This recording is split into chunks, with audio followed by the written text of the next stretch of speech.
On entend parfois dire qu'il n'y a pas de gravité dans l'espace. Qu'en est-il réellement ?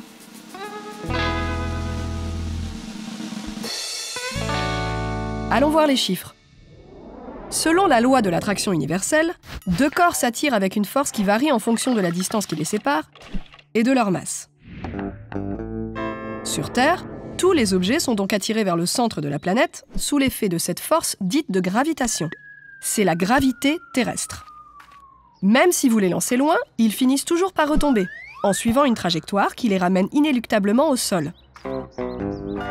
Cette trajectoire dépend de la vitesse de l'objet et d'une grandeur appelée l'intensité de la pesanteur, elle-même dépendante de la gravité. Sur Terre, cette intensité vaut environ 9,8 newtons par kilogramme. Elle dépend de la masse et du rayon de la planète.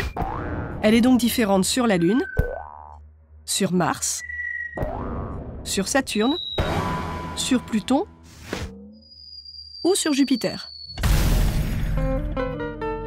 À environ 400 km de la Terre, la Station spatiale internationale est soumise à une gravité qui vaut environ 88% de la gravité à la surface de la Terre. Mais alors, pourquoi les astronautes ont-ils l'air de flotter ? En réalité, l'attraction terrestre est compensée par la trajectoire et la vitesse de la station.